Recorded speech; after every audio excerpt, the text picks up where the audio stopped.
Hello everybody. Orúkọ mi ni Olufunke Alẹgbẹlẹyẹ.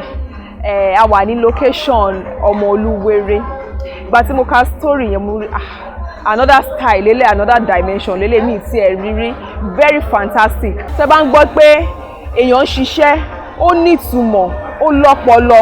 Kò ń ṣe nǹkan tẹ́ máa wò tẹ́ pé tẹ́ bá tún wò báyìí ẹ ti máa mọ ibi tó ń lọ, àbí ẹ máa wò bẹ́ẹ̀ wẹ́kọ̀ máa pò ṣe dìde. Eléyìí yàtọ̀. Omo Oluwere tó bá ti jáde báyìí ẹ jẹ́ ká jáde wìtìwìtì ká lọ wò ó, bóyá ní YouTube náà ni ẹ jẹ́ ká wò ó, tó bá jáde sórí DVD ẹ jẹ́ ká lọ rà kára fọ́rẹ́ wa kára fáwọn families, nǹkan téèyàn máa ń keep di ọjọ́ iwájú fáwọn ọmọ ni. In fact ẹ máa rò pé no, this is one of the movies tó yẹ pé ó yẹ ká máa wò, tó yẹ kó máa recommend fún wa.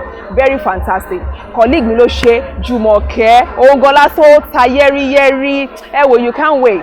She understand. Ẹ jẹ́ ká wò àwọn fantastic actors ló yẹ wà ńbẹ̀. Ronke Odùsanyà, Flaky, Didowo, wọ́n ṣe gudugudu méjì àti yàyà mẹ́fà. Fẹ́mi Adébáyọ̀ ni, Akíọlá ìyá ni. Mélòó la fẹ́ ká wọ́pọ̀ rẹpẹtẹ ńbẹ̀ mi ní sọ fún yín tán. Tó bá ti jáde ẹ bá wò sórí YouTube, DVD everywhere. God bless you. We love you. Bye.